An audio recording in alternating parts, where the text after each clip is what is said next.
السلام عليكم ورحمة الله وبركاته. بسم الله الرحمن الرحيم. الحمد لله رب العالمين.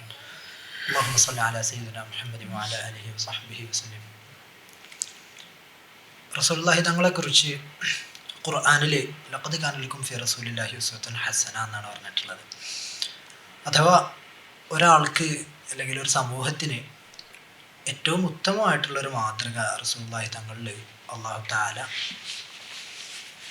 സംവിധാനിച്ചു വെച്ചിട്ടുണ്ട്.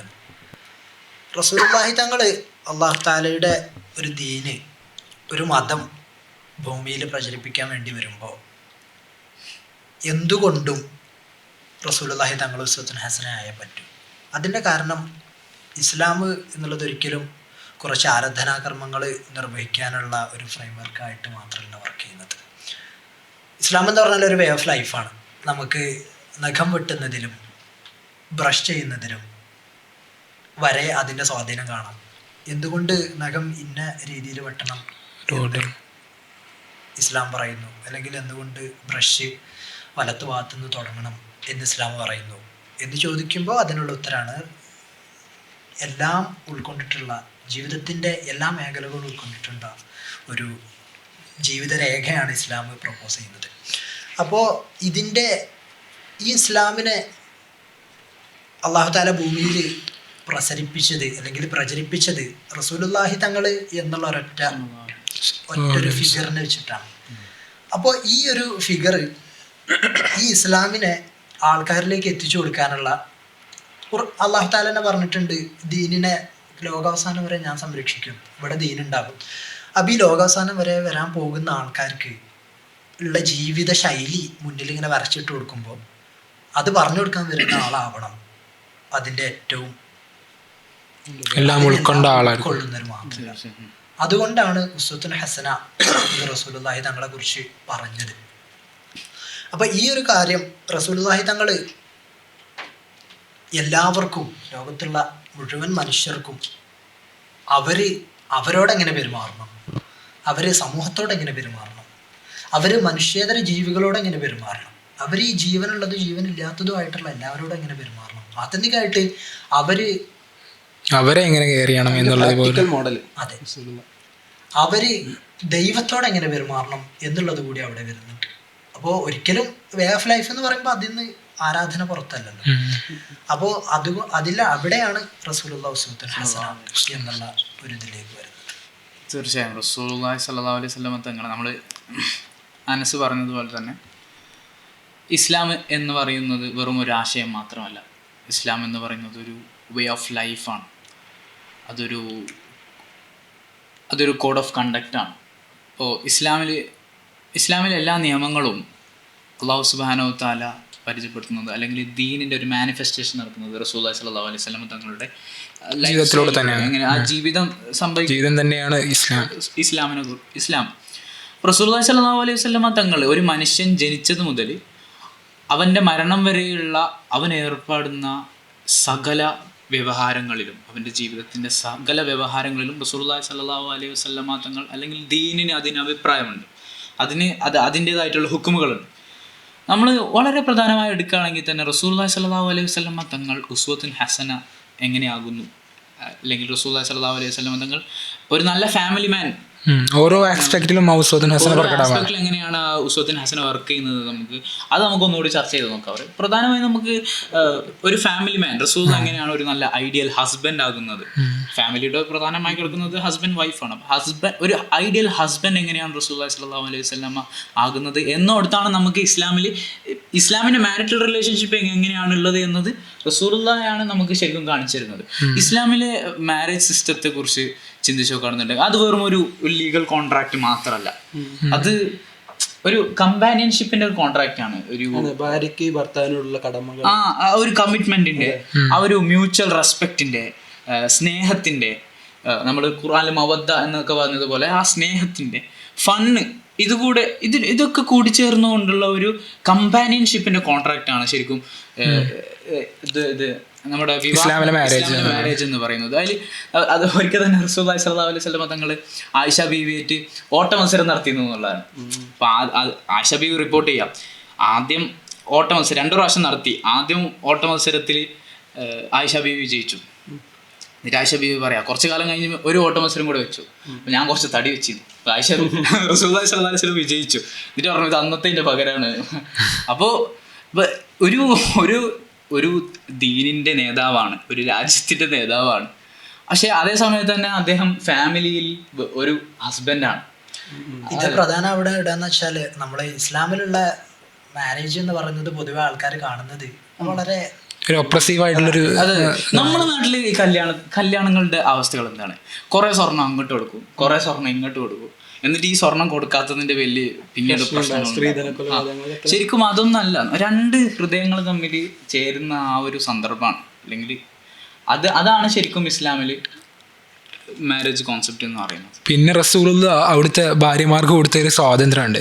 ആ ഒരു കാര്യം എത്രത്തോളം ഭാര്യമാരെ പരിഗണിച്ചു എന്നുള്ളത് നോക്കുമ്പോൾ ഒരു ഇൻസിഡൻറ്റ് ഓർമ്മ വരുന്നത്, ഹുദൈബിയ സന്ധിയുടെ സമയത്ത് റസൂലുള്ള അവിടുത്തെ കരാറൊക്കെ ഒപ്പിട്ട് തിരിച്ചു വരുന്ന സമയത്ത് റസൂലുള്ള എന്താണ് ആ വർഷം എന്താണ് സ്വഹാബത്തിനും തങ്ങൾക്കും ഉംറ ചെയ്യാനാവില്ല എന്ന് പറഞ്ഞുകൊണ്ട് ആര് തിരിച്ചു വരാനുള്ള ഒരുക്കത്തിലാണ്. അപ്പോൾ റസൂലുള്ള ഈ കാര്യം പറഞ്ഞപ്പോൾ സ്വഹാബത്തിന് വിഷമം, അവർക്ക് എന്താണ് വരാനൊരു അതൃപ്തി അവർ കാണിച്ചു. അപ്പോൾ റസൂലുള്ള എന്താണ് തിരിച്ച് നേരെ എവിടെ പോയി, ടെൻറ്റിലേക്ക് തിരിച്ചു പോയപ്പോൾ അവിടെ ഉമ്മുസലമ ബീവി ഉണ്ട്. അപ്പോൾ ബീവിയോട് ഈ കാര്യം തങ്ങൾ പറഞ്ഞു. അപ്പോൾ ബീവി പറഞ്ഞു അവിടുന്ന് തങ്ങൾ പോയിട്ട് തല മുണ്ടനം ചെയ്യുക, ഒരു ബലി ഇറക്കുക, ഒന്നും പറയേണ്ടതില്ല എന്ന് പറഞ്ഞ് റസൂൽ അപ്രകാരം തന്നെ അവരുടെ വാക്ക് കേട്ടിട്ട് തിരിച്ച് ചെല്ലുന്നു, സഹാബത്തിൻ്റെ ഇടയിലേക്ക് ചെല്ലുന്നു. അവർ റസൂൽ ഇപ്രകാരം ചെയ്തു. ഇത് കണ്ട് പിന്നെ സഹാബത്ത് പിന്നെ മനസ്സിലായി അവർ അങ്ങനത്തെ ഒരു അനുചരന്മാരാണ് അവർ. പിന്നെ അവരും അതുപോലെ തന്നെ ചെയ്യുന്നൊരു സന്ദർഭമുണ്ട്. അങ്ങനെ അവർ തിരിച്ചു പോരുന്ന റസൂൽ അവിടുത്തെ ഭാര്യയ്ക്ക് കൊടുത്ത അവരുടെ അഭിപ്രായങ്ങൾക്കൊക്കെ വില കൊടുത്ത ഒരു സന്ദർഭമാണ് നമ്മൾ കണ്ടത് അവിടെ. അത് എപ്പോഴും നമ്മൾ പ്രതികരിക്കേണ്ടതില്ല എന്നൊക്കെ പറയുമ്പോഴേ, അതായത് നമ്മൾ എല്ലാ കാര്യത്തിനും പോയി ഇടപെടേണ്ട, എല്ലാത്തിനും പ്രതികരിക്കേണ്ട എന്നുള്ള ആ ഒരു ഇത് കൂടി വരുന്നുണ്ട്. അതുപോലെ തന്നെ ഇപ്പോൾ ഭാര്യമാരെ കാര്യം പറഞ്ഞ പോലെ തന്നെ ചെറിയ കുട്ടികളോട് ഇപ്പോൾ ഒരു സംഭവം അങ്ങനെ പറയുന്നുണ്ട്. അതായത് റസൂൽ ഒരിക്കൽ സുജൂദി പോയപ്പോൾ സഹാബിമാർക്ക് വേണ്ടി നിസ്കരിക്കുന്നുണ്ട്. റസൂൽ കുറേ നേരം സുജൂദിലിരുന്നു. അപ്പോൾ കഴിഞ്ഞതിന് ശേഷം ചോദിച്ചു എന്തായാലും ഇപ്പം ഇന്ന് സുജൂദ് ഒരുപാടായല്ലോ. അപ്പോൾ റസൂൽ പറയുന്നത് എൻ്റെ മോളിൽ പേരക്കുട്ടി ഉണ്ടായിരുന്നില്ല. അപ്പോൾ ഇതെന്ന് മനസ്സിലാവുന്നത് എന്താണെന്ന് വെച്ചാൽ നമ്മളിപ്പോൾ പല പൊളിറ്റിക്കൽ ലീഡർ ഒക്കെ ആണല്ലോ റസൂൽ, എല്ലാ നിലക്കുള്ള ലീഡറാണല്ലോ. അപ്പോൾ ഇവർക്ക് ഈ ഫാമിലി ടൈം ഈ പുതിയ കാലത്തെ പൊളിറ്റീഷ്യൻസ് അവരെ ഫാമിലി ലൈഫ് എങ്ങനെ കൊണ്ടുവന്നു, അത് റസൂലുള്ള എങ്ങനെ കൊണ്ടുപോയി എന്നുള്ളത് വളരെ വ്യത്യാസമുണ്ട്. സെലിബ്രിറ്റി സ്റ്റാറ്റസ് വരുമ്പോൾ പ്രധാനമായിട്ട് നഷ്ടപ്പെടുന്ന ഒരു കാര്യമാണ് ഫാമിലി ടൈം എന്ന് പറഞ്ഞാൽ. ഫാമിലി ടൈം എന്ന് പറഞ്ഞിട്ടൊരു ഒരു പോപ്പുലർ കോൺസെപ്റ്റ് ആണ് ഫാമിലി ടൈം എന്നുള്ളത്. അപ്പോൾ അത് കുട്ടികളോട് റസൂലുള്ള പെരുമാറിയതും അതുപോലെ തന്നെ നമുക്ക് അതിൽ എല്ലാത്തിലും ഒരു മാതൃക അതാണല്ലോ. അപ്പോൾ ഫാമിലിനോടും പ്രത്യേകിച്ച് ഭാര്യമാരോട് നല്ല രീതിയിൽ പെരുമാറുന്നവനാണ് ഏറ്റവും ഞാൻ എൻ്റെ കുടുംബത്തിനേക്കാണ് ഏറ്റവും ഹൈർ. നിങ്ങളിൽ ഉത്തമർ നിങ്ങളിൽ ആരാണോ അവരുടെ കുടുംബത്തോട് നല്ലത് പ്രവർത്തിക്കുന്നവർ അവരാണ്. നിങ്ങൾ ഫാമിലിനോടാണ്. നിങ്ങൾ നല്ലത് പ്രവർത്തിക്കേണ്ട ഫാമിലിയിലാണ്. നിങ്ങൾ രാഷ്ട്രീയ നേതാവായിരിക്കും, നിങ്ങളുടെ രാഷ്ട്രീയം വളരാൻ വേണ്ടി നിങ്ങൾ കുറെ നല്ലത് ചെയ്യുന്നുണ്ടാവും, അല്ലെങ്കിൽ കുറെ ആളുകൾ കാണാൻ വേണ്ടി സാമ്പത്തികമായ സഹായങ്ങൾ ചെയ്യുന്നുണ്ടാവും, പലതും ചെയ്യുന്നുണ്ടാവും. പക്ഷെ നിങ്ങൾ ഏറ്റവും നല്ല ആളാവണമെന്നുണ്ടെങ്കിൽ നിങ്ങളെ ഫാമിലിക്ക് ഏറ്റവും ഫാമിലിയിലാണ് നമ്മൾ പലരും തനി സ്വഭാവം പുറത്തിറക്കുക. അപ്പൊ നമ്മളെ ഒരു ഹോം എന്നുള്ള ഒരു കൺസെപ്റ്റ് ഉണ്ടല്ലോ, അതായത് നമുക്കെല്ലാം തുറന്നു പറയാൻ പറ്റും. നമ്മൾ ഒരു ഫേക്ക് അല്ലാതെ നമ്മൾ ജീവിക്കുന്ന സമയമാണ് എക്സ്പ്രസ് ചെയ്യാം. ഒരാളുടെ സ്വഭാവം അറിയാൻ അയാളുടെ ഭാര്യമാരുടെ അല്ലെങ്കിൽ സ്പോസിനോട് ചോദിക്കണം എന്നാണ് നമ്മൾ പറയുക. കാരണം അവരെ ഏറ്റവും അടുത്തറിയുന്ന ആളുകൾ അവരാണ്. റസൂലുള്ളാഹിനെ കുറിച്ച് അവിടുത്തെ ഭാര്യമാരൊക്കെ പറഞ്ഞതും ഏറ്റവും എന്താണ് വളരെ ഒരു ആദർശ ഭർത്താവായിട്ടാണ് അവരൊക്കെ. അലി പറഞ്ഞത് കേട്ടപ്പോൾ ഓർമ്മ വന്ന വേറെ ഒന്നുണ്ട്. ഒരു ദിവസം റസൂലുള്ളാഹി തങ്ങൾ പുറത്ത് കയറിയിട്ട് പേരക്കുട്ടി ഇങ്ങനെ കളിച്ചുകൊണ്ടിരിക്കുകയായിരുന്നു. റസൂലുള്ളാഹി തങ്ങൾ ഇങ്ങനെ വണ്ടിയായിട്ട് നമ്മൾ ആന കളിക്കാന്ന് പറയുന്നത് നാട്ടില്. അപ്പോൾ ഒരു ആള് കയറി വന്ന ആള് പറയും നല്ല വാഹനമാണ്. അപ്പൊ റസൂലുള്ളാഹി പറയുന്നുണ്ട് യാത്രക്കാരും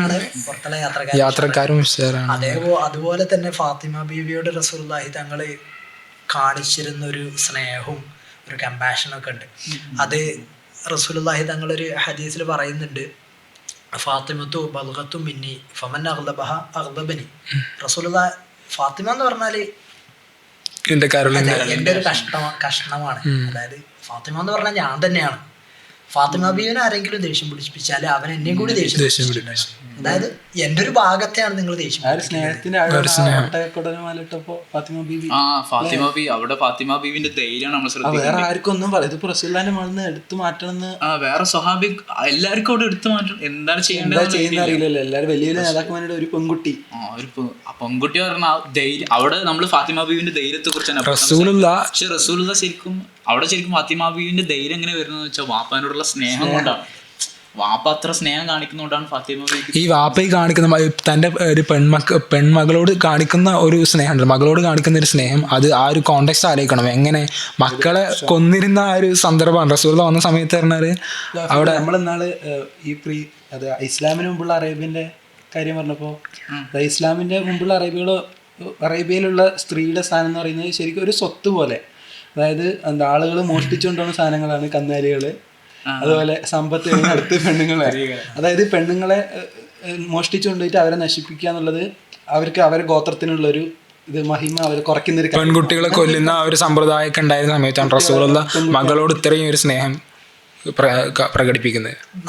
സ്നേഹം എന്നുള്ളതിന്റെ അപ്പുറത്തേക്ക് നമ്മളിപ്പോൾ സ്നേഹം, മക്കളോടുള്ള സ്നേഹം എന്ന് പറഞ്ഞാൽ പൊതുവേ നമ്മൾ മനസ്സിലാക്കിയത് മക്കളോടുള്ള സ്നേഹത്തിൽ നമ്മുടെ മനസ്സിലാക്കലിലേക്ക് പൊതുവെ ആദരവ് അല്ലെങ്കിൽ റെസ്പെക്റ്റ് എന്നുള്ളൊരു സംഭവം അങ്ങനെ കടന്നു വരാറില്ല. പക്ഷേ റസൂലുള്ളാഹി തങ്ങളെ ചരിത്രങ്ങളിൽ പലപ്പോഴായിട്ട് പറയുന്നത് കേട്ടിട്ടുണ്ട്. റസൂലുള്ള ഫാത്തിമ ബീവി വരുമ്പോഴൊക്കെ റസൂലുള്ള എണീറ്റ് കൈ പിടിച്ചിട്ട് മുത്തിയിട്ട് തങ്ങളുടെ സീറ്റ് ഒഴിഞ്ഞു കൊടുക്കും. ഒരു മകൾക്ക് റസൂലുള്ളാഹി തങ്ങള് അത് റസൂലുള്ള ആരാണ് എന്നുള്ളത് കൂടെ നമ്മൾ ശ്രദ്ധിക്കണം. അത് മാത്രമല്ല ആ ഒരു കാലഘട്ടം കൂടെ ശ്രദ്ധിക്കണം. സ്വന്തം മക്കളെ പെൺകുട്ടികളെ ജീവനോടെ കുഴിച്ചു മുടിയുന്ന കാലഘട്ടം. ആ കാലഘട്ടത്താണ് സ്വന്തം മകളെ ഇത്രയും റെസ്പെക്റ്റോട് കൂടെ റസൂലുള്ള കണ്ടിരുന്നുള്ള അവിടെയാണ് നമ്മൾ ആ ഒരു ഇപ്പോഴത്തെ മുസ്ലിങ്ങളാണെങ്കിലും അവരൊക്കെ മനുഷ്യരൊക്കെ ആ ഒരു ഫാദർ ഡോട്ടർ റിലേഷൻ ഇപ്പോൾ കീപ്പ് ചെയ്യുന്നത്. ഇപ്പോൾ നമുക്കറിയാം പുതിയ സോഷ്യൽ മീഡിയയിലൊക്കെ വളരെയധികം പോപ്പുലർ ആയിരിക്കുന്ന ഒരു ഡാഡി ഇഷ്യൂസ് എന്നൊക്കെ പറയുന്ന കുറേ ആളുകൾ സെലിബ്രേറ്റ് ചെയ്യുന്ന ഒരു കാര്യമാണ്.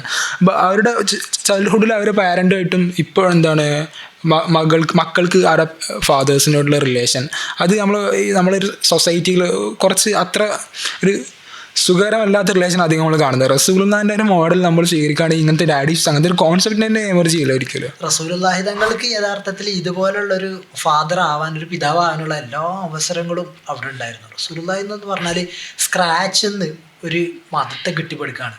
ഒരു മതം എന്നുള്ളതിൻ്റെ അപ്പുറത്തേക്ക് ഒരു രാജ്യത്തെ ഒരു ആശയത്തിലുള്ള ഒരു സിവിലൈസേഷൻ പറയുകയാണെങ്കിൽ ഇപ്പോൾ മറ്റു മതങ്ങളെ വെച്ച് ചരിത്രം വെച്ച് നോക്കുമ്പോൾ നൂറ്റാണ്ടുകളോട് കൂടിയിട്ടാണ് അങ്ങനെ വളർച്ച വരുന്നത്. പക്ഷെ നമ്മൾ എങ്ങനെ വെറും 23 വർഷം ആ വർഷം കൊണ്ട് റസൂലുള്ള ജീവിച്ച് കാണിച്ചത് അവർക്ക് അത്രത്തോളം ഇതായതുകൊണ്ട് ഇസ്ലാമിന്റെ സ്പ്രെഡ് പറയുന്നുണ്ടല്ലോ. ഒറ്റയടിക്ക് അങ്ങനെ ഇപ്പോൾ 6-ാം നൂറ്റാണ്ടിന് ശേഷം ഒറ്റയടിക്ക് ഇങ്ങനെ എല്ലാ ഭാഗത്തും മിഡിൽ ഈസ്റ്റിൽ നിന്ന് അങ്ങനെ പരക്കാണ്.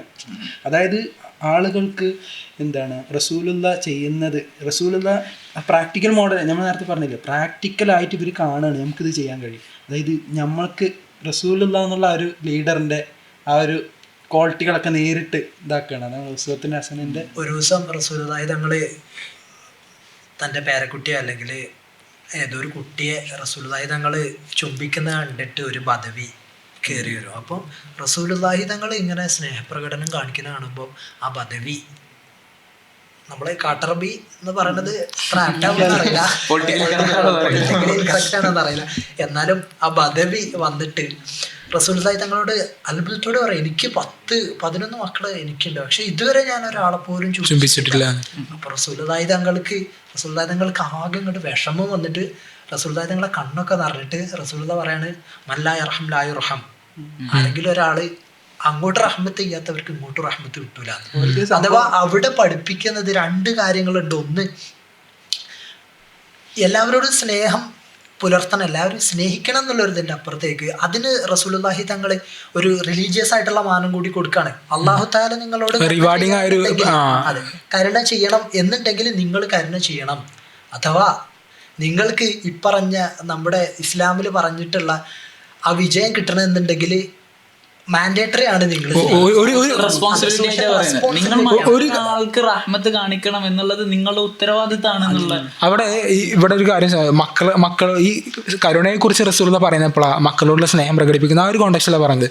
ഒരു മനുഷ്യൻ ഒരു സൊസൈറ്റിയിൽ എന്താണ് ആളുകൾ ഇങ്ങനെ പരസ്പരം ഒരു എമ്പത്തറ്റിക്കായ ആളുകളായിരിക്കണം, പരസ്പരം ആളുകളോട് കരുണയുള്ളവരാവണം. ഒരു സ്വന്തം മക്കളോട് സ്നേഹം കാണിക്കാത്ത ഒരാൾക്ക് ബാക്കിയുള്ളവരോട് സ്നേഹം, ഒരാൾ പിന്നെ ഒരിക്കലും അങ്ങനെ ഒരു റഹ്മത്തുള്ള ഒരാളായി മാറൂല. ബേസിക് സാധനമാണത്. അവിടെ കാണിച്ചാലേ പിന്നെ അതിന്റെ പ്രകടനങ്ങൾ പിന്നീട് ഉണ്ടാവുള്ളൂ. ഇതേ സംഭവം നമ്മൾ ഫാമിലി എന്നുള്ളതിൻ്റെ അപ്പുറത്തേക്ക് പോയിട്ട് ഒരു സൊസൈറ്റി, ഒരു സമൂഹത്തോട് റസൂലുള്ളാഹി തങ്ങൾ എങ്ങനെ പെരുമാറി എന്നുള്ളതിലും ഇതേപോലുള്ള സംഭവങ്ങൾ കിടക്കുന്നുണ്ട്. നമ്മൾ ഫാമിലിനെ കുറിച്ച് പറയുമ്പോൾ ഫാമിലി ഒരു ബേസിക് യൂണിറ്റ് ആണ് സൊസൈറ്റിയുടെ. അതുപോലെ നേരത്തെ പറഞ്ഞ ഉസ്വത്തുൻ ഹസന എന്നുള്ളൊരു കോൺസെപ്റ്റ് യാഥാർത്ഥ്യമാണെന്നുണ്ടെങ്കിൽ അതിൻ്റെ അപ്പുറത്തേക്ക് തീർച്ചയായിട്ടും പോകണം. അപ്പോൾ ഈ സൊസൈറ്റിയോട് റസൂലുള്ളാഹി എങ്ങനെ ഇടപഴകി? അനസ് റളിയല്ലാഹു പറയുന്നുണ്ട്, ഞാൻ റസൂലുള്ളാഹി തങ്ങൾക്ക് 10 വർഷം ഞാൻ ഖിദ്മത്ത് ചെയ്തിട്ടുണ്ട്, പക്ഷെ റസൂലുള്ളാഹി എന്നോട് ഒരു വട്ടം പോലും സംസാരിച്ചിട്ടില്ല, മുഖം ചൊളിച്ചിട്ടില്ല. നീ എന്തുകൊണ്ട് അത് ചെയ്തു എന്നോ അല്ലെങ്കിൽ അത് എന്തുകൊണ്ട് അത് ചെയ്തില്ല എന്നോ ചോദിച്ചു. പ്രയാസമുള്ള കാര്യങ്ങളൊന്നും ഏൽപ്പിക്കുമായിരുന്നില്ല. അപ്പൊ റസൂലുള്ളാഹി തങ്ങള് നമ്മള് അടിമകള് എന്നുള്ളൊരു കോൺസെപ്റ്റ് അന്നുണ്ടായിരുന്നു. അനസ് റളിയല്ലാഹു അടിമയാണ് എന്നല്ല പറയുന്നത്, പക്ഷെ അടിമകളോട് അല്ലെങ്കിൽ നമ്മളുടെ സെർവൻസിനോട് അല്ലെങ്കിൽ നമ്മളുടെ കീഴിൽ ജോലി ചെയ്യുന്ന ആൾക്കാരോട് അന്നുണ്ടായിരുന്ന മനോഭാവം ഏത് വിധത്തിലായിരുന്നു എന്നുള്ളതാവുമ്പോഴാണ് നമ്മൾ റസൂലുള്ളാഹി തങ്ങളും അനസ് റളിയല്ലാഹുവിനും തമ്മിലുള്ള റിലേഷൻ എന്നുള്ളതിന്റെ അപ്പുറത്തേക്ക്. അവിടെ ഓർമ്മ വരുന്നത് റൊണാൾഡ് ബോർഡിലയുടെ ഒരു പുസ്തകമുണ്ട്, ദ ലൈഫ് ഓഫ് മുഹമ്മദ് എന്ന് പറഞ്ഞിട്ട്. അതിൽ പറയുന്നുണ്ട് റസൂലുള്ളാഹി അറേബ്യ മൊത്തം ഭരിച്ചിരുന്ന ഒരു ചക്രവർത്തി ആയിരുന്നിട്ട് പോലും അടിമകളോട് എന്താണ് വിരുന്ന് പങ്കിടാൻ മടിയില്ലാത്ത ഒരു ആ രീതിയിലുള്ള ഒരു ഫിഗർ ആയിരുന്നു. അങ്ങനെ ഒരു മനുഷ്യനുണ്ട്. ഈ അടിമ സമ്പ്രദായം തന്നെ കാലങ്ങളായിട്ട് ഒഴിവാക്കി വന്നതാണ് ഇസ്ലാമിന്റെ ഒരു ട്രെൻഡ് എന്ന് പറഞ്ഞത്. അതായത് ഒറ്റ ഇതിൽ തന്നെ അടിമ സമ്പ്രദായം എല്ലാവരും അടിമകൾ ഉണ്ടായ അടിമകളൊക്കെ മോചിപ്പിച്ച് അവസാനം അടിമകൾ ഇല്ലാതാക്കുന്ന ഒരു ട്രെൻഡായിരുന്നു. ഒരു വലിയ സോഷ്യൽ ചേഞ്ച് ആയിരുന്നു. ഇതേപോലത്തെ ഒരു വലിയ സോഷ്യൽ ചേഞ്ച് തന്നെയാണ് ഈ നമുക്ക് ഇപ്പൊ കാണുന്ന ആളുകൾ. ഇപ്പൊ നമ്മൾ ഹൈദിന്റെ വിഷയമൊക്കെ എടുക്കുകയാണെന്നുണ്ടെങ്കിൽ ഇപ്പൊ ആളുകൾക്കൊക്കെ കുറച്ചും കൂടി അവബോധം വന്ന് തുടങ്ങുന്നു. ഒരുപാട് വീഡിയോകളൊക്കെ വരുന്നുണ്ട്, ഹൈദ് ഉണ്ടാകുന്ന സമയത്ത് ഇത് ചെയ്യണം അത് ചെയ്യണം പറഞ്ഞിട്ടുള്ള ഇതൊക്കെ ഒരു നോർമലൈസ് ചെയ്യുന്ന സമയത്തുണ്ടായിരുന്നു. അപ്പോ വളരെ സ്റ്റിഗ്മ ഉണ്ടായിരുന്നു ആ കാലഘട്ടത്തിൽ. അപ്പോൾ ഈ പ്രീ ഇസ്ലാമിക് അറേബ്യയിൽ ജൂയിഷ് ട്രഡീഷൻ ജൂതന്മാര് വരെ ഇതുണ്ടായിരുന്നു. അവര് ഹൈലുണ്ടായിരുന്ന പെണ്ണുങ്ങൾ അവിടെ ഒരുമിച്ച് ഭക്ഷണം കഴിക്കുമായിരുന്നില്ല. സ്വന്തം വീട്ടിൽ തന്നെ ഒരുപാട് നേരിട്ടിരുന്നു അന്നത്തെ പെണ്ണുങ്ങൾ. ആ ഒരു കാലഘട്ടത്താണ് റസൂലുള്ളാഹി സ്വല്ലല്ലാഹു അലൈഹി വസല്ലമ തങ്ങൾ ഹൈലുള്ള ഒരു സ്ത്രീയോട്, നമ്മുടെ ഭാര്യമാരാണെന്നുണ്ടെങ്കിൽ ഭാര്യയോട് പെങ്ങളോട് എങ്ങനെ പെരുമാറണം എന്ന് റസൂൽ പഠിപ്പിച്ചതാണ്. ഒരു അവസരത്തിൽ ആയിഷ ബീവി ഒരു സംഭവം പറയുന്നുണ്ട്. ആയിഷ ബീവി റിപ്പോർട്ട് ചെയ്യുന്ന ഹദീസിൽ മദീന പള്ളിയുടെ തൊട്ടപ്പുറത്ത് തന്നെയാണ് റസൂലുള്ളാഹി സ്വല്ലല്ലാഹു അലൈഹി വസല്ലമ റസൂലുള്ളാഹിന്റെ വീടുള്ളത്, ഹുജ്റത്തു ശരീഫ്. അവിടെ ആയിഷ ബീവി അവിടെ വന്നിട്ട് അതിൻ്റെ സൈഡിൽ അങ്ങനെ ഇരിക്കും. റസൂലുള്ളാഹി സ്വല്ലല്ലാഹു അലൈഹി വസല്ലം പോയിട്ട് ആയിഷ ബീവിൻ്റെ മടിയിൽ തല വെച്ച് കിടക്കും. എന്നിട്ട് ഖുർആൻ ഇങ്ങനെ ഓതും. അപ്പോൾ ആയിഷ ബീവി റസൂലുള്ളാഹിൻ്റെ മുടി ജീവി കൊടുക്കും എന്നൊക്കെ പറയുന്ന ആ ഒരു സംഭവമുണ്ട്. ഇവിടെ ഈ ഡീസ്റ്റിഗ്മറ്റൈസ് ചെയ്യുന്ന ഈ ഹൈദിന്റെ വിഷയം, ഹൈദ് ഒരു പെണ്ണിനുണ്ടാകുന്ന സമയത്ത് മാറ്റി നിർത്തേണ്ടവരല്ല, ഒപ്പം കൂടെ നിർത്തേണ്ട ആളുകളാണ് എന്ന് റസൂൽ പഠിപ്പിച്ചതാണ്. ആയിഷ ബീവി റസൂൽ മറ്റൊരു സന്ദർഭത്തിൽ തന്നെ ആയിഷ ബീവിക്ക് എന്തിനാ മാറിക്കുന്നതെന്ന് ചോദിക്കുന്ന സമയത്ത് ആയിഷ ബീവി പറയും എനിക്ക് ഹൈദാണെന്ന് പറയും. അപ്പൊ റസൂൽ ഒന്നും കൂടി ചേർത്ത് പിടിച്ചോണ്ട് ഇമോഷണൽ സപ്പോർട്ട് കൊടുക്കുന്നത്. അതാണ് അവിടുത്തെ മെയിൻ. ഓൾറെഡി അവർ ഈ ഫിസിക്കൽ പെയിൻ നേരിടുകയാണ്. ഈ ഫിസിക്കൽ പെയിൻ നേരിടുന്ന സമയത്ത് അവർക്ക് ഇമോഷണൽ ആയിട്ടുള്ള സപ്പോർട്ട് പോലും കൊടുത്തിരുന്നില്ല ആ കാലഘട്ടത്തിൽ. ഇമോഷണൽ സപ്പോർട്ട് കൂടി കൊടുക്കായിരുന്നു. അതിനെ കുറിച്ചുള്ള ഒരു അവയർനെസ്സും പിന്നെ അതുപോലെ തന്നെ ഈ മെൻസ്ട്രൽ ഡിസ്ഫോറിയ പോലുള്ള കുറെ കണ്ടീഷൻസ് ഒക്കെ ഉണ്ട്. അവർ ഈ മെൻസ്ട്രേഷൻ ഉണ്ടാകുന്ന സമയത്ത് അവർ അനുഭവിക്കുന്ന കാര്യങ്ങൾ, അതിനെക്കുറിച്ചുള്ള അവയർനെസ് ഒക്കെ നമ്മളെ സമീപകാലത്ത് മാത്രം രൂപപ്പെട്ടു വന്ന സാധനങ്ങളാണ്. വരുന്നേ ഉള്ളൂ. 14 നൂറ്റാണ്ടുകൾക്ക് മുമ്പാണ് റസൂലുള്ളാഹി സ്വല്ലല്ലാഹു അലൈഹി വസല്ലം പഠിപ്പിച്ചത്. അതൊരു വലിയ സോഷ്യൽ ചേഞ്ച് ഉണ്ടാക്കി. പിന്നെ മാത്രമല്ല അതിൽ തന്നെ ഈ ഹൈദ് ആർത്തവമുള്ളവര് ഒരു വീട്ടിൽ കിടക്കൂല, മാറി കിടക്കുക, അങ്ങനത്തെ സമ്പ്രദായം ഈ അടുത്ത കാലത്ത് വരെ ഉണ്ടായിരുന്നു. പക്ഷേ ഇസ്ലാമിക് ട്രഡീഷൻ എടുത്തു നോക്കുകയാണെന്നുണ്ടെങ്കിൽ നമ്മൾ ഹൈദിനൊന്നും ഒരിക്കലും മാറ്റി നിർത്തേണ്ട ആളുകളല്ല. അതെ, ഒരു സമയത്ത് അല്ല എന്ന് പറയുന്നത്. ആയിഷ ബീവിയും സഹാബത്തും നബിതങ്ങളൊക്കെ ഹജ്ജിന് പോകുന്നൊരു സമയത്ത് ആയിഷ ബീവിക്ക് മെൻസ്ട്രേഷൻ സംഭവിക്കുകയും അപ്പോൾ അവിടുന്ന് കരയുന്നുണ്ട് ബീവി. അപ്പോൾ തങ്ങൾ ചോദിക്കുമ്പോൾ എന്താണ് കരയുന്നത്, ഇങ്ങനെ പീരീഡ്സ് ആണോ എന്ന് ചോദിക്കുമ്പോൾ അതേന്ന് പറയുമ്പോൾ ഇതെന്താണ് ആദമിന്റെ പെൺമക്കൾക്കൊക്കെയും അള്ളാഹു സംവിധാനിച്ച ഒരു രീതിയാണിത്, അതെന്താ അങ്ങനെ ഒരു നോർമലൈസ് ചെയ്യുന്ന ഒരു കമന്റ് റസൂലുള്ളാഹിന്റെ ഭാഗത്ത് നിന്ന് വരുന്നത്. അതിന്റെ പേരിൽ ഒരിക്കലും സങ്കടപ്പെടേണ്ട. പിന്നെ അന്ന് ആ ഹജ്ജിന് തവാഫ് അല്ലാതെ എല്ലാം ചെയ്ത് മടങ്ങിക്കോളൂ എന്ന് പറയുന്നത്. ഇവിടെ നമ്മള് ഈ സ്ത്രീകളോടുള്ള പിന്നെ ഹൈദിന്റെ കാര്യത്തിലുള്ള സമീപനാണെന്നുണ്ടെങ്കിൽ നേരത്തെ പറഞ്ഞ അനസ് റളിയല്ലാഹു അൻഹു എന്നുള്ള സെർവന്റിനോടുള്ള സമീപനാണെങ്കിലൊക്കെ ഇവര് രണ്ടുപേര് തമ്മിലുള്ള റസൂലുള്ളാഹി അനസ് റളിയല്ലാഹു അൻഹു അല്ലെങ്കിൽ റസൂലുള്ളാഹി ആയിഷ ബീവി അല്ലെങ്കിൽ ഭാര്യമാര് തമ്മിലുള്ള റിലേഷൻ മാത്രമായിട്ടല്ല ഇതിനെ നമ്മൾ മനസ്സിലാക്കുന്നതും, അല്ലെങ്കിൽ അത് അങ്ങനെ അല്ല അത് സംഭവിച്ചിട്ടുള്ളത്. റസൂലുള്ളാഹി തങ്ങൾ ഇങ്ങനെ ചെയ്യുമ്പോൾ ഇങ്ങനെയാണ് ചെയ്യേണ്ടത് എന്നുള്ള കാണിച്ചു കൊടുക്കുക. നേരത്തെ പറഞ്ഞ ഉസ്വത്തുൻ ഹസന എന്നുള്ളതിലേക്കാണ് അതൊക്കെ മടങ്ങുന്നത്. ഇത് നമ്മൾ സെർവൻസിനോട് എങ്ങനെ പെരുമാറണം. അതെ, ഒന്നൊരു യാദൃശ്ചികമായ കുറെ ഒരു ജീവിതമായിരുന്നില്ല റസൂലുള്ളാഹി. റസൂലുള്ള അത്ര ഇൻഫ്ലുവൻഷ്യൽ ആയിരുന്നു. റസൂലുള്ള ചെയ്യുന്നതൊക്കെ ചെയ്യാൻ വേണ്ടി കാത്തിരിക്കുന്ന ഒരു ഓഡിയൻസ് ആയിരുന്നു ഉണ്ടായിരുന്നത്. അപ്പൊ റസൂലുള്ള ഇങ്ങനെ പെരുമാറിയാൽ എന്തായാലും അനുചരന്മാരെ അതേ ചെയ്യുള്ളൂ എന്നുള്ളതാണ്. അപ്പൊ അതുകൊണ്ടാണ് അതിന്റെ ഒരു പ്രാക്ടിക്കൽ അത്രത്തോളം വർക്കായത്. അങ്ങനെ പിന്നെ അനസ് റളിയല്ലാഹു അൻഹു ഒരു രസകരമായിട്ടുള്ള കാര്യം എന്താന്ന് വെച്ചാല് അനസ് റളിയല്ലാഹു അൻഹു അതുപോലെ ആയിരുന്നു എന്നുള്ളത് കൂടി നമ്മൾ ആലോചിക്കണം. അനസ് റളിയല്ലാഹു അൻഹു അങ്ങനെ ഒരു ചീത്ത കേൾക്കാനുള്ള അല്ലെങ്കിൽ അവസരം ഒരുക്കിയിട്ടില്ല എന്നുള്ളത് അവിടുത്തെ പോയിന്റാണ്. റസൂലുള്ളാഹി തങ്ങളുടെ അനുചരന്മാർ അതായത് ഇങ്ങനെ ആക്കിയെടുത്ത ആരാണ്? റസൂലുള്ളാഹി. ഇവിടെ പിന്നെ പ്രധാനപ്പെട്ട ഒരു ഇത് ശ്രദ്ധിക്കേണ്ടത് ഷെയ്ഖ് ഹംസ യൂസുഫ് അദ്ദേഹത്തിന്റെ ഒരു ചർച്ചയിൽ പറഞ്ഞൊരു കാര്യം ഉണ്ടല്ലോ, എന്തുകൊണ്ട് സ്വഹാബത്ത് എന്നുള്ള പേര് വന്നു, എന്തുകൊണ്ട് ഫെലോസ് അല്ലെങ്കിൽ ഫോളോവേഴ്സ് എന്നുള്ള പേര്? ഒരു ഷെയ്ഖ് മുരീദ് ഒരു കമ്പാനിയൻഷിപ്പ്. സ്വഹാബത്ത് എന്നുള്ളത് റസൂലുള്ളാഹി തങ്ങളിൽ നിന്ന് വേറിട്ട് നിൽക്കുന്ന അല്ലെങ്കിൽ റസൂലുള്ള മുകളിൽ സ്വഹാബത്ത് താഴെ എന്നുള്ള ഒരു കോലത്തിലല്ല. ഇസ്ലാമിന് വലിയൊരു പ്രധാനപ്പെട്ട ഒരു കോൺസെപ്റ്റ് ആണല്ലോ. അവിടെ കൂടിയാണ് നമ്മുടെ ഉസ്വത്തുൻ ഹസനൊക്കെ ഇവിടെ ഇരുന്നുണ്ട്. അതായത് ഒരാള് നമ്മളെ പല ആലിം ഉലമാക്കളെയും പിന്നെ നമ്മുടെ വലിയമാരൊക്കെ കാര്യങ്ങൾ കേട്ടിട്ടുണ്ടല്ലോ, അവര് കുറെ വഴന്ന് പറയാ അല്ലെങ്കിൽ എഴുതുക അങ്ങനത്തെ കാര്യങ്ങളൊന്നുമില്ല. പക്ഷെ ഇവരുടെ ജീവിത ശൈലി കണ്ടിട്ട് മാത്രം മുസ്ലിം ആയിട്ടുള്ള അല്ലെങ്കിൽ നന്നായിട്ടുള്ള ആൾക്കാരുണ്ട് എന്നുള്ളത്. അവിടെയാണ് ചരിത്രം പറയുമ്പോൾ പ്രധാനമായിട്ട് പറയുന്നതാണ്. സൂഫിയാക്കൾ ചിലപ്പോൾ ഒരുപാട് വഴന്ന് പറഞ്ഞോണമെന്നില്ല, അവരെ ജീവിതം കണ്ടിട്ട് പഠിക്കുക. ഇതൊക്കെ ഇപ്പൊ സയ്യിദ് നുർസിയുടെ ഒരു സംഭവം സയ്യിദ് നുർസി പറയുന്നുണ്ട്, 23 വർഷത്തോളം ഞാൻ ആ സമയത്താണല്ലോ ഈ വെസ്റ്റേണൈസേഷൻ നടക്കുന്നത് തുർക്കിയിലെ 23 വർഷത്തോളം ഞാൻ ഫുൾ അക്കാഡമിക് ഡിബേറ്റുകൾ, ഈ പടച്ചോനെ സ്ഥിരപ്പെടുത്താനുള്ള വാദങ്ങൾ, ഈ ഡിഫെൻഡിങ് മോഡേണിറ്റി പോലത്തെ തിയറികൾ, ഇങ്ങനെ ഇതിനു വേണ്ടി അക്കാഡമിക് സെമിനാറുകൾ നടത്തുക അല്ലെങ്കിൽ പേപ്പർ എഴുതുക, ഈ വർക്കുകളൊക്കെ ചെയ്തുകൊണ്ടിരുന്ന ആളായിരുന്നു സയ്യിദ് നുർസി എന്ന് പറഞ്ഞു. എന്നിട്ടാണ് ഞാൻ തിരിച്ചറിഞ്ഞത് ഇതൊന്നല്ല ശരിക്കും ഉണ്ടാവേണ്ടത്, നമ്മൾ ആത്മീയപരമായിട്ടാണ് മുന്നോട്ട് പോകേണ്ടത് പറഞ്ഞ് ജീവിച്ച് കാണിക്കാൻ സയ്യിദ് നുർസി ജീവിച്ച് കാണിച്ചു കൊടുക്കണം. അതാണ് അവിടുത്തെ ജനങ്ങൾ ഫോളോ ചെയ്തുകൊണ്ട് എല്ലാവരും വീണ്ടും തുർക്കി ആ പഴയ ഒരു മഹിമയിലേക്ക് ഒരു സന്ദർഭമുള്ളത്. ഇവിടെ അതേപോലെ തന്നെ ബദ്ർ യുദ്ധത്തിലുള്ള ഒരു ഇത് നമ്മൾ സംസാരിച്ചിരുന്നല്ലോ. ഇവിടെ ഇപ്പോൾ റസൂലുള്ളാഹി തങ്ങൾ സോഷ്യലി എങ്ങനെയാണ് റെസ്പോൺസിബിൾ ആവുന്നത്, സൊസൈറ്റിക്ക് എങ്ങനെയാണ് ജീവിക്കേണ്ടത് എന്നുള്ള മാതൃക കാണിച്ചു കൊടുക്കുന്നത് എന്നുള്ളത് പറയുമ്പോൾ വളരെ റെലവെന്റ് ആയിട്ടുള്ള ഒന്നാണ്. റസൂലുള്ളാഹി തങ്ങള് ബദർ യുദ്ധത്തിന്റെ സമയത്ത് വരി തെറ്റി നിൽക്കുകയാണ്. അപ്പോൾ സവാദ് റളിയല്ലാഹു അൻഹു കുറച്ച് കയറി നിന്നു, റസൂലുള്ള വടി കൊണ്ട് മുട്ടാണ്.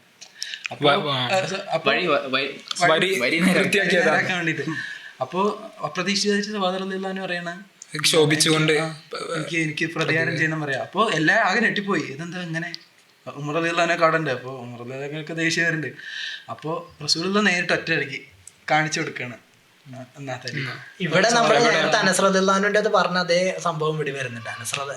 റസൂലുള്ളാഹി എന്തുകൊണ്ട് പറഞ്ഞ ഉടനെ കുപ്പായം പൊക്കി കാണിച്ചു കൊടുക്കുന്നു എന്നുള്ള ചോദ്യത്തിന്റെ ഉത്തരം, എൻ്റെ സ്വഹാബി അല്ലെങ്കിൽ എൻ്റെ സ്വഹാബികളിൽ പെട്ട ഒരാള് ഒരിക്കലും എന്നോട് പ്രതികാരം ചെയ്യാൻ വേണ്ടിയിട്ട് അല്ലെങ്കിൽ ഞാൻ ചെയ്തത് ശരിയായിട്ടില്ല എന്നുള്ളൊരു തോന്നൽ അവർക്ക് ഉണ്ടാവില്ല എന്ന് റസൂലുള്ളാഹി. അപ്പോൾ എന്തുകൊണ്ടായിരിക്കാം സവാദ് റളിയല്ലാഹു അൻഹു ഇങ്ങനെ ചോദിച്ചത് എന്നുള്ളതിനെ കുറിച്ച് നബി തങ്ങൾക്ക് കൃത്യമായിട്ട് ബോധ്യമുണ്ട്.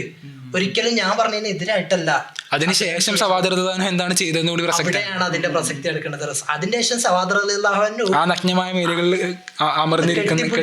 ചുംബിക്കുകയാണ്. എന്നിട്ട് സവാദ് റളിയല്ലാഹു അൻഹു പറയാണ്, ഞാൻ ഇതിനു വേണ്ടിയാണ് അങ്ങനെ ചെയ്തത് എന്നുള്ളൊരു കാര്യം. ശരിക്കും ആ കമ്പാനിഷിപ്പ് ഐഡിയലാണ്. അതായത് ഗുരുവും ശിഷ്യൻ എന്നുള്ള ഇവര് ആ രണ്ടാളും അത് രണ്ട് മാതൃകയാണ്. അതായത് റസൂലുള്ള അവർക്ക് മാതൃകയായതുപോലെ തന്നെ നല്ലൊരു റിലേഷൻഷിപ്പ് നമുക്ക് എല്ലാവർക്കും മാതൃകയാണ്. എങ്ങനെ ഒരു സമൂഹത്തിൽ ഇടപെടണം, ഫാമിലിയിൽ എങ്ങനെ എല്ലാ രൂപത്തിലും. ഇവിടെ അതേപോലെ തന്നെ നമ്മൾ ഈ ഒരു ലീഡർഷിപ്പ് അല്ലെങ്കിൽ ഇതിനെക്കുറിച്ച് പറയുമ്പോഴാണ് ഖന്തഖ് യുദ്ധത്തിൽ നടന്നിട്ടുള്ള, നമ്മൾ ഖന്തഖ് യുദ്ധം എന്ന് പറഞ്ഞാൽ ഇസ്ലാമിൽ ഒരു ഭയങ്കരമായിട്ടുള്ള ഒരു ഇൻസിഡൻ്റ് ആണ്. അതായത് ആ സൂറത്തുൽ അഹ്സാബ് എന്നുള്ളതാണ് ആ ഖന്തഖ് യുദ്ധത്തെ കുറിച്ച് പറഞ്ഞത്. സഖ്യകക്ഷികളുടെ യുദ്ധം എന്നുള്ളതാണ് പറയുന്നത്. എത്രയോ ആൾക്കാർ ഇസ്ലാമിന് എതിരുള്ള അല്ലെങ്കിൽ ഇസ്ലാമിൻ്റെ ഉയർച്ച പറ്റാത്ത ആൾക്കാർ കുറെ സഖ്യകക്ഷികൾ കൂടിയിട്ട് മദീനയെ വളയാണ്. അന്ന് റസൂലുള്ളാഹി തങ്ങള് സൽമാൻ അൽ ഫാരിസിയുടെ കഥയൊക്കെ പറയുന്നുണ്ട്. എന്ത് നമ്മൾ ചെയ്യണം അവിടെ കൂടി നമ്മൾ ചിന്തിക്കണം. സൽമാൻ അൽ ഫാരിസി എന്ന് പറഞ്ഞാൽ അന്ന് ഈ പറഞ്ഞ പോലെ പ്രോമിനന്റ് ആയിട്ടുള്ള സഹാബത്തിന്റെ ഇടയിൽപ്പെട്ട ഒരാള്, അത്രത്തോളം മുൻനിരയിലുള്ള ഒരാളായിരുന്നില്ല. നമ്മളിപ്പോ നമ്മൾ സാധാരണ പറയുന്ന പ്രോമിനന്റ് ആയിട്ടുള്ള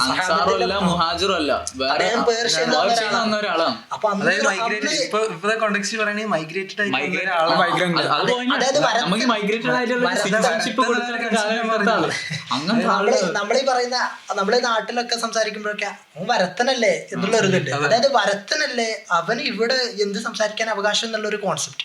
പക്ഷെ റസൂലുള്ളാഹി സൽമാൻ അൽ ഫാരിസി തങ്ങളുടെ ആ നിർദ്ദേശം സ്വീകരിച്ചിട്ടാണ് കിടങ്ങൊഴിക്കുന്നത്. അപ്പോൾ അന്ന് അതിൽ ഭയങ്കരമായിട്ട് നമ്മൾക്കൊക്കെ വിഷമം വന്നുകൊണ്ടൊരു ഒരു സംഭവമാണ്.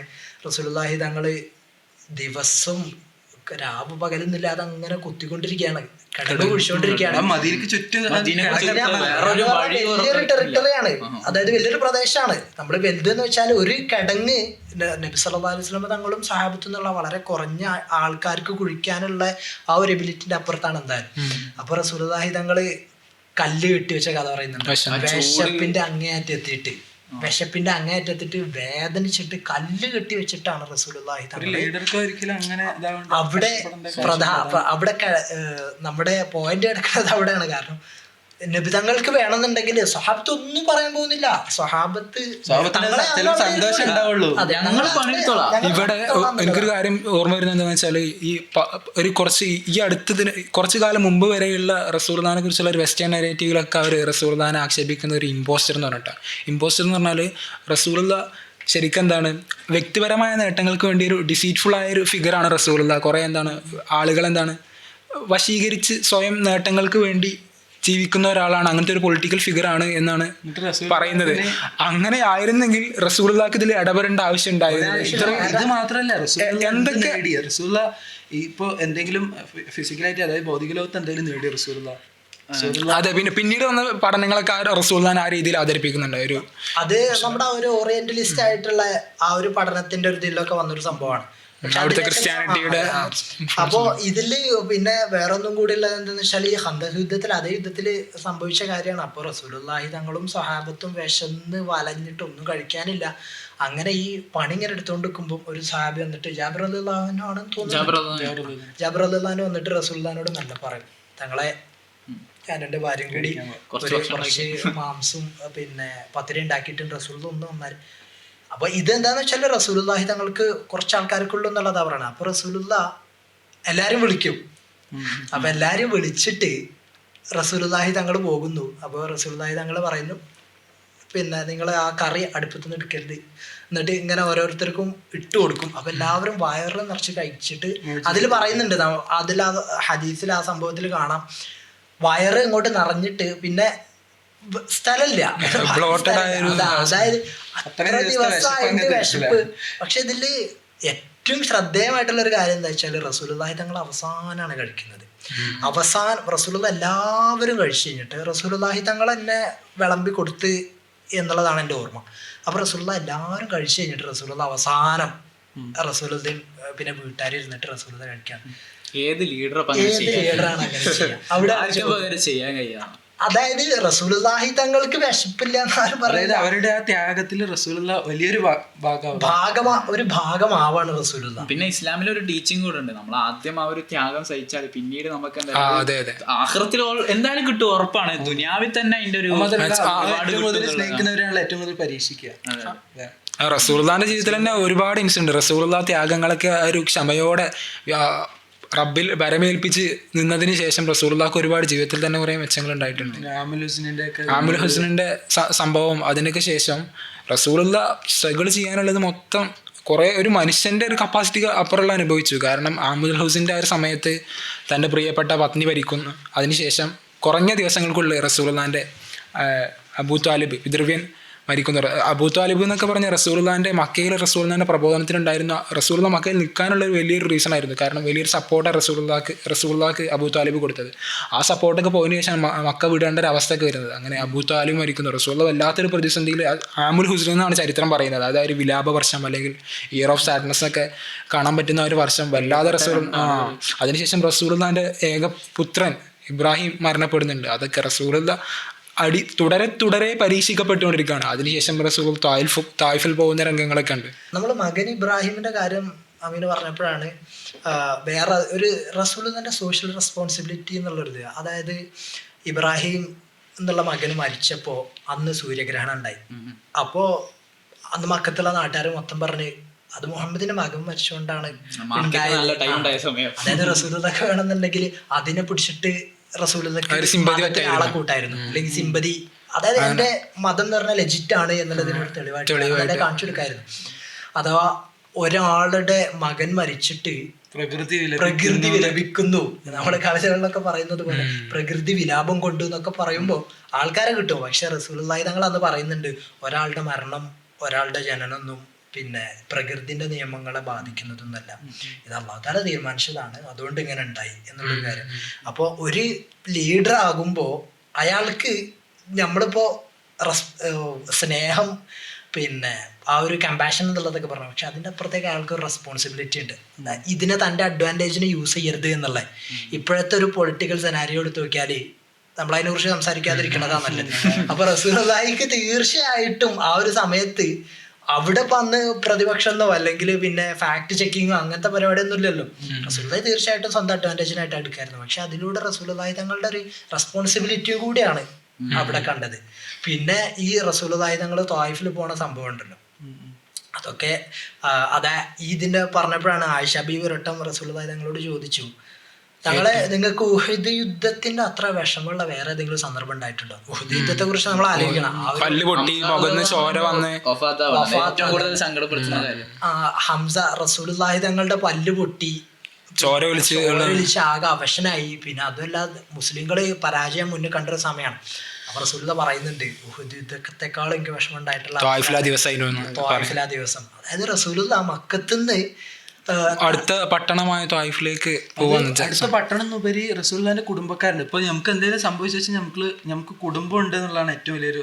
അതായത് കുടുംബം നമുക്ക് എപ്പോഴും സപ്പോർട്ടായിട്ട് ഉണ്ടാവില്ല. ചിലപ്പോൾ നമ്മൾ തെറ്റ് ചെയ്താൽ തന്നെ നമ്മളൊരു പ്രൊട്ടക്ട് ചെയ്യും. അതെ, ഇത് കുടുംബം തന്നെ നമ്മൾ തള്ളി പറയാണ്. അതായത് നമ്മൾ പ്രതീക്ഷയോടെ പോയിട്ട് എന്തായാലും മക്കത്ത് നിന്നിട്ട് ഇനി കാര്യമില്ല, അങ്ങനെ ത്വായിഫിലേക്ക് വന്ന് ത്വായിഫിൽ നിന്ന് അവര് അക്സെപ്റ്റ് ചെയ്യുന്നില്ല എന്ന് മാത്രമല്ല കല്ലെറിഞ്ഞ് ഓട്ടിക്കുകയാണ്. ഇതിനെ കുറിച്ച് സംഭവം പടച്ചോന് അൽ കഹ്ഫിൽ പറയുന്നുണ്ടല്ലോ, ലഅല്ലല്ലാഹു ബാഖിൻ നഫ്സക അലാ ആതാരിഹിം ഇല്ലം യുഅ്മിനൂ ബിഹാദൽ ഹദീസ് അസഫ. നിങ്ങളിങ്ങനെ ഞാൻ ഈ സത്യസന്ദേശം നിങ്ങൾക്ക് ഇറക്കി തന്നു, നിങ്ങളിത് ജനങ്ങളോട് പോയി പറയുന്ന സമയത്ത് അവർ സ്വീകരിക്കാതിരിക്കുന്ന സമയത്ത് ആത്മഹത്യ ചെയ്യുമാറുള്ള വേദന നിങ്ങൾ അനുഭവിച്ചേക്കാം. അതിൻ്റെ അർത്ഥം റസൂലുള്ളാഹിക്ക് സൂസൈഡൽ ഐഡിയേഷൻ ഉണ്ടായി എന്നുള്ളതല്ല, പക്ഷെ ആ വേദനയുടെ തീവ്രത പറയുന്നിടത്ത് ഖുർആൻ പ്രയോഗിച്ചതാണ്. അത് നിങ്ങളുടെ ശരീരം നശിപ്പിക്കുന്നത്ര വേദന നിങ്ങൾക്ക് വന്നേക്കാം. ഇപ്പൊ ത്വായിഫിലെ സംഭവമൊക്കെ അത് തന്നെയാണ്. റസൂലുള്ളാഹിന്റെ മോണിറ്ററി ബെനിഫിറ്റിന് വേണ്ടിയോ അല്ലെങ്കിൽ റസൂലുള്ളാഹിന്റെ ജീവിതം സെറ്റാൻ വേണ്ടിയിട്ടല്ല പോണ്. ഇത് പടച്ചോനെ ഏൽപ്പിച്ച ഒരു ദൗത്യം.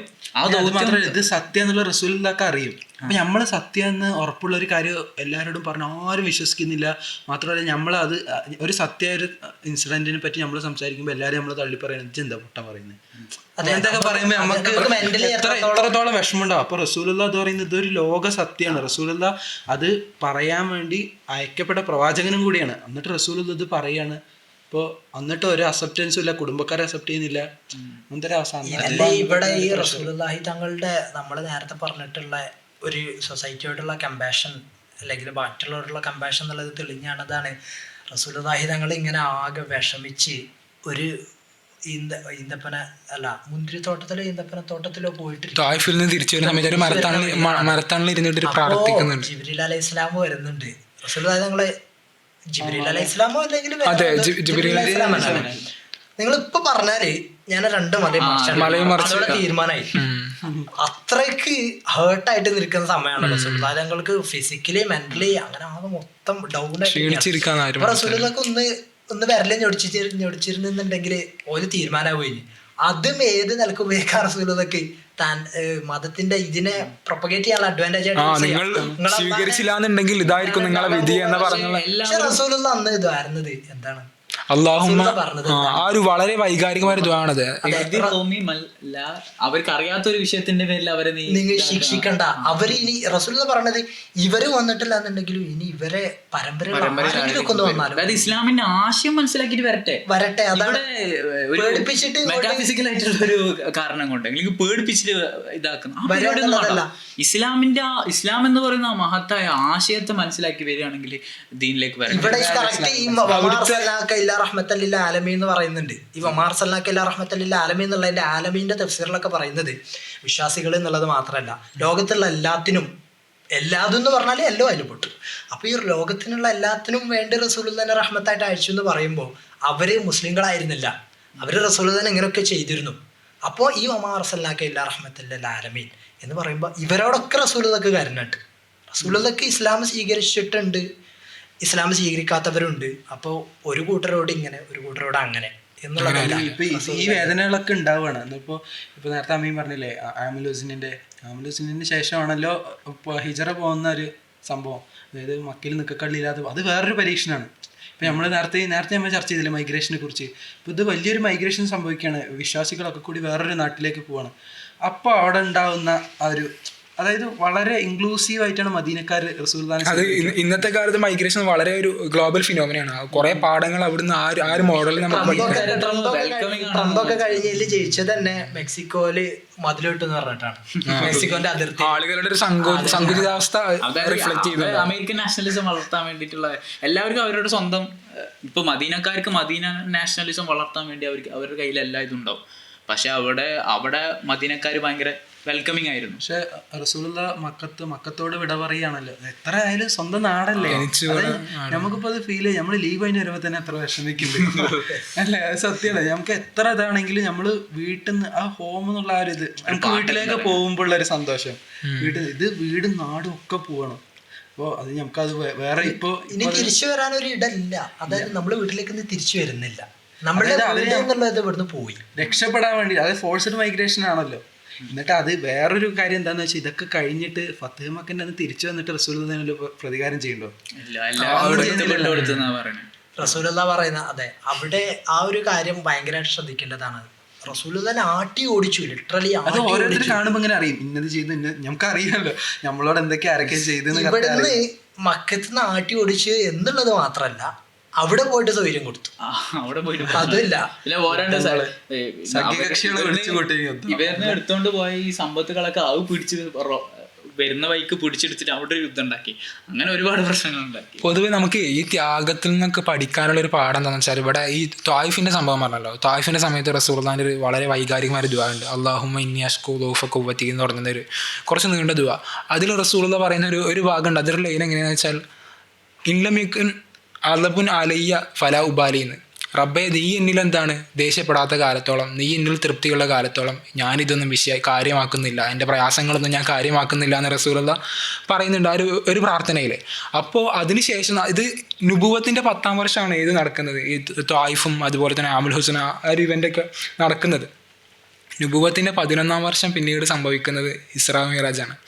ഇസ്രാ മിറാജിൽ റസൂലുള്ളാഹിനെ ശരിക്കും അവിടെ സംഭവിക്കുന്നത് എന്താണെന്ന് വെച്ചാൽ, ഇത്രയേറെ ക്ഷമയോടെ ഒരു അർപ്പണ ബോധത്തോടെ തവക്കലോടെ റസൂലുള്ളാഹി ഇത്രയും പ്രയാസങ്ങളും പ്രതിസന്ധികളും ഒക്കെ തരണം ചെയ്തു. എന്നിട്ട് തൻ്റെ ഇഷ്ടദാസൻ്റെ അടുത്തേക്ക് റസൂലുള്ളാഹിൻ്റെ ഒരു ഇഷ്ടദാസനെ അല്ലാഹു തആല അടുത്തേക്ക് വിളിക്കുകയാണ്. അവിടെയുള്ള ഒരു സ്നേഹത്തിൻ്റെ ഒരു കൺസമ്മേഷൻ ഉണ്ട്. അവിടെ ഒരു ക്രിയേഷനും ക്രിയേറ്ററും തമ്മിലുള്ള ആ ഒരു ബന്ധം ഇത്രയൊക്കെ സഹിച്ചതിന് അള്ളാഹ് കൊടുക്കുന്ന ഒരു റിവാർഡാണ് ഇസ്രാ മിറാജ്. അങ്ങനെ ഒരു രീതിയിൽ നമുക്കതിനെ മനസ്സിലാക്കാൻ പറ്റും. അതിൽ നമുക്കുള്ള പാഠം എന്താണ്? ഇതിനൊക്കെ ദുന്യാവിലും അല്ലെങ്കിൽ ആഖിറത്തിലും പ്രതിഫലം നമുക്ക്